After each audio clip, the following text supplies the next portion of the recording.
میری بیٹی میرے شوہر نے اپنی بہن کو دے دی، اب وہ بڑی ہو گئی ہے، مجھے ماں کہہ کر پکارتی ہے، باپ کو ماموں کہتے، کوئی حرج نہیں، پکارنے سے کیا ہوتا ہے۔ عصر کی نماز کے بعد سجدہ تلاوت آ جائے قرآن کا، وہ کر سکتے ہیں۔ مجھے ہچکی کی بیماری ہے، میں نے بہت علاج کرایا ہے، افضل علاج زمزم ہے۔ اپنے ملک میں افضل علاج یہ ہے کہ 7 دفعہ فاتحہ پڑھ کے پانی پہ دم کر کے ہر نماز کے بعد پیا کرو۔ اور تیسرا اس کا علاج یہ ہے کہ جب آپ کی ہچکی شروع ہو نا، آپ اپنے ہاتھ سے ناک بند کر لیا کریں، اور جتنی دیر کر سکتی ہیں کریں، جھٹکا لگے گا ہچکی بند ہو جائے گی۔ اگر میاں بیوی آپس میں ناراض ہوں تو ان کی عبادت قبول ہوتی ہے؟ کوئی کافر تو نہیں ہو گیا کہ عبادت قبول نہیں ہوگی؟ عبادت تو قبول ہوتی ہے، باقی جس کی غلطی ہے اس کو سزا بھی دے گی۔ اگر بیوی خاوند کا کہنا نہیں مانتی، خرچہ مانگتی ہے، خاوند خرچہ نہیں دیتا، تو خاوند خرچے دینے کا ذمہ دار ہی نہیں جب اس کی بات نہیں مانتی، اس کا کوئی حق نہیں کہ خرچہ لے۔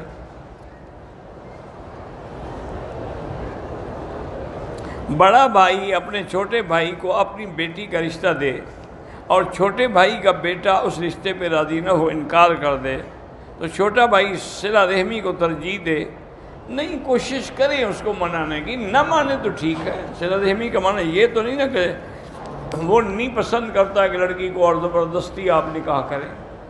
اشراق کا سورج نکلنے کے بعد 20 منٹ کے بعد اشراق کا وقت ہے، اور جب 9 بج جائیں، دھوپ تیز ہو جائے تو پھر اس کا ضحیٰ کا وقت ہے، اور مغرب کے بعد جو ہے پھر اوابین کا وقت ہے۔ میاں بیوی اکیلے ہیں، ان کا کوئی وارث بھی نہیں ہے، خاوند کو قتل کر دیا گیا تو بیوی کیس کی پیروی کر سکتی ہے؟ بالکل کر سکتی، کیوں نہیں کر سکتی؟ بی بی عائشہ نے حضرت عثمان کے مقدمہ لڑا ہے نا، کیس لڑا ہے، اسی لیے تو مقابلہ کیا حضرت علی سے۔ نمازی کے سامنے نہیں گزر سکتے، طواف والے جو ہیں وہ گزر سکتے ہیں۔ حدیث کا معنی ہوتا ہے کہ حضور کا ایک دفعہ کا عمل، سنت کا معنی ہوتا ہے کہ جس پہ حضور نے ہمیشہ عمل فرمایا ہو۔ اب ایک دفعہ حضور نے کھڑے ہو کے پیشاب فرمایا، حدیث تو ہے لیکن یہ سنت نہیں ہے۔ سنت یہ ہے کہ وہ ہمیشہ بیٹھ کے پیشاب فرماتے تھے۔ نوافل اور قرآن پڑھنے سے طواف کرنے کا زیادہ ثواب ہے۔ آب زمزم کو کسی دوسرے پانی میں ملا کے 2 نمبر نہ کریں۔ میں طواف کرتا ہوں تو بی بی کو کہا کہ تم نفلیں پڑھتی رہو، تلاوت کرتی رہو، میں اپنے طواف کا اجر تمہیں بخش دوں گا۔ زندہ موجود بیٹھی ہوئی ہے، اس کو کیسے بخش دو گے؟ خوشامد کی بھی کوئی حد ہوتی ہے، اس کو کہو وہ اپنے طواف کرے، تم اپنے طواف کرو۔ زیادہ خطرہ ہوتا ہے مردوں سے ٹکرانے کا، تم بھی تو مرد ہو نا، تم اس کے آگے چلو، تمہارے پیچھے چلے، کوئی نہیں ٹکرائے گا۔ بہرحال یہ قصے کہانیاں نہ لکھا کرو مہربانی کہ ایک آدمی ایک عورت کا نکاح ہوا، رخصتی نہیں ہوئی، اس آدمی نے دوسری عورت سے تعلق بنا لیا، اور ناجائز ہے، گناہ ہے، ظلم ہے، اور کہ رخصتی نہیں ہوئی تو ٹھیک ہے، لیکن نکاح تو ہوا ہے نا، وہ اس کی بیوی ہے۔ جس کا نکاح نہیں ہوا وہ اس کی بیوی نہیں ہے۔ اس کا کہنا مانے نہ مانے، نکاح ختم نہیں ہوتا۔ ایک بچہ ہماری ہسپتال میں ہے، اس کے گھر والوں نے صدقے میں گوشت پکا کے ایک درخت کے نیچے رکھ دیا۔ کیوں درخت کے؟ بندے نہیں ہیں دنیا میں کہ ان کو دیتے؟ بالکل غلطی ہے کہ درخت کے نیچے رکھ دو، جانور کھائیں بندے نہ کھائیں۔ حضور پاک کے روضہ مبارک پہ زیادہ بار بار نہ جائیں، یہ بھی بے ادبی میں شامل ہے۔ ہمارے جتنے بڑے بڑے بزرگ اور علماء گزرے ہیں، وہ تو جس دن جاتے تھے سلام عرض کرتے تھے، پھر جس دن واپس آنا ہوتا تھا سلام عرض کرتے، باقی حرم میں بیٹھ کے درود شریف پڑھتے۔ امام صاحب کے دلائل بڑے مضبوط ہوتے ہیں۔ بکرے کو خصی کرنا جائز ہے؟ ہاں خصی کرنا جائز ہے۔ عالم برزخ میں بھی وقت کی رفتار اور تکلیف ویسے ہی ہے جیسے ہم اپنے پیاروں کے بچھڑنے، جب آپ جائیں گے نا برزخ میں، پھر اس وقت ٹیلی فون ساتھ رکھ لینا، ہمیں بھی بتا دینا۔ وہ عالم الغیب ہے، اللہ کو پتہ کیا ہے۔ یہ ہے کہ کافر کو عذاب ہوگا، مومن کو راحت ملے گی۔ کہتے جی آپ فوراً کہہ دیتے ہیں کہ جی طلاق دے دو یا دوسری شادی کر، بھئی جب بیوی کہنا نہ مان، اب بتاؤ دوسری وجہ سمجھتا رہوں، وہ کیا کرے جس کا کہنا نہیں مانا جاتا؟ تم تو وجہ بتا دو گی کہ اس کا قصور ہے۔ لیکن وہ کیا کرے جس کے حقوق زوجیت بھی ادا نہیں کرتی؟ مسجد کا گھر اللہ کا گھر ہے کہ اللہ کے گھر میں بچوں کو پڑھانے کا حکم بھی ہے۔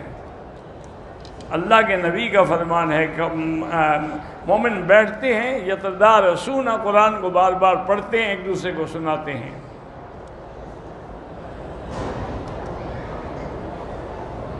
بہرحال جو لوگ یعنی اپنے آپ کو الحدیث ان کے نزدیک حیض میں بھی عورت قرآن پڑھ سکتی ہے، حنفی مسلک میں نہیں پڑھ سکتی۔ اگر وہ اپنے مسلک کے مطابق پڑھتی ہیں، آپ مسئلہ سمجھا دیں، نہیں مانتی وہ جانے، ان کا کام جانے۔ اگر جائز حق کے لیے کوئی رشوت مانگتا ہے دے دیں، گناہ لینے والے پر ہے۔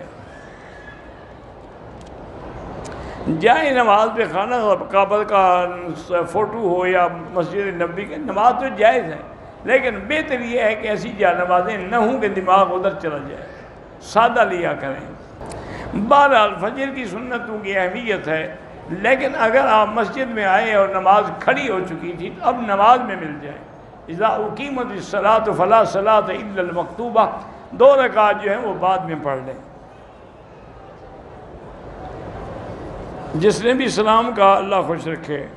ادھار اور نقد کے ریٹ میں فرق ہو تو وہ جائز ہے۔ بینک میں نوکری کرنا جائز ہے کہ کوشش کرو کسی دوسری جگہ کرو۔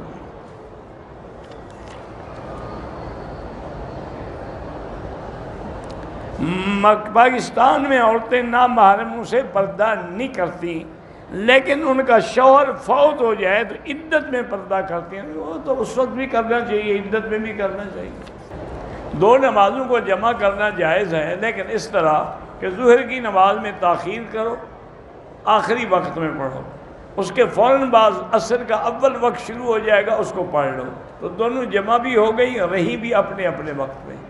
باقی ائمہ کے نزدیک ہر وقت جمع ہو سکتی ہے تقدیم تاخیر، لیکن امام حنیفہ فرماتی ہیں قرآن کا مسئلہ ہے کہ ان الصلاۃ کانت للمؤمنین کتابا موقوتا، تو موقوتا توقید سے ہے، وہ تعیین ہے، تعیین اشتراک کو قبول ہی نہیں کرتی۔ وہ کہتے ہیں کہ جمع صرف عرفات میں اور مزدلفہ میں ہوتی ہے اور کسی جگہ نہیں ہوتی۔ بہرحال جو جمع کرتے ہیں ان پہ اعتراض نہ کرو، لیکن بہتر یہی ہے کہ اپنے اپنے وقت میں پڑھو۔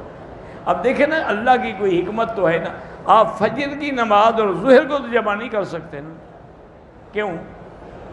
وہ بھی تو 2 جماعتیں ہو جائیں گی۔ ظہر اور عصر کو کرتے چونکہ دونوں کے وقت ملتے ہیں، مغرب اور عشاء کو کرتے ہو دونوں کے وقت ملتے ہیں، فجر کا وقت 8 گھنٹے کا فرق ہے۔ میں نماز بھی پڑھتی ہوں، وظائف بھی پڑھتی ہوں، دل کو سکون نہیں ملتا، یہ جو تڑپ ہے نا آپ کو، یہی تو نیکی ہے کہ آپ کو تڑپ ہے کہ میں پڑھ رہی ہوں لیکن مجھے دل مطمئن نہیں ہو رہا۔ لیکن اللہ کے قرآن کا فیصلہ ہے کہ الا بذکر اللہ تطمئن القلوب، وتر کے بغیر نماز نہیں ہوتی، وتر واجب ہے۔ کچھ لوگ صبح کی نماز قضا کر کے پڑھتے، عمدن قضا کرتے ہیں تو گناہ گار ہیں۔ ایک اتفاق سے نیند آ گئی۔ میں لیے سے ہوں، آپ سے محبت کرتا ہوں، جزاک اللہ خیر الجزا۔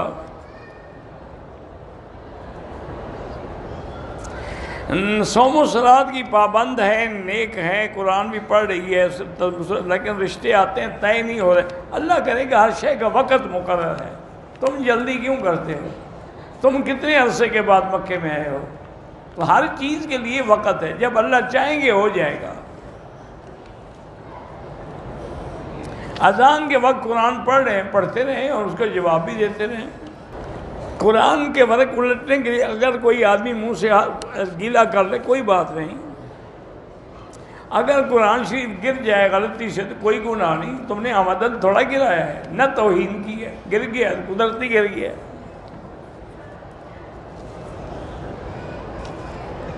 پورے مکے میں جہاں بھی نماز پڑھو 1 کا لاکھ ملتا ہے۔ بھائی اور بہنوئی دونوں بیمار ہیں، اللہ شفا عطا فرمائے۔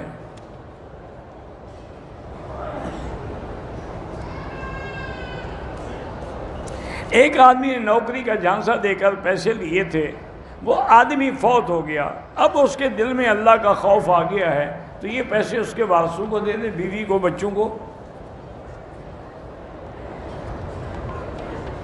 بہرحال آپ قضا نماز پڑھتے ہیں، یہ نہیں کہ 1 ہفتہ فجر کی پڑھیں، ہر نماز کے بعد پڑھتے رہیں جو بھی ہے جتنا ہو سکے.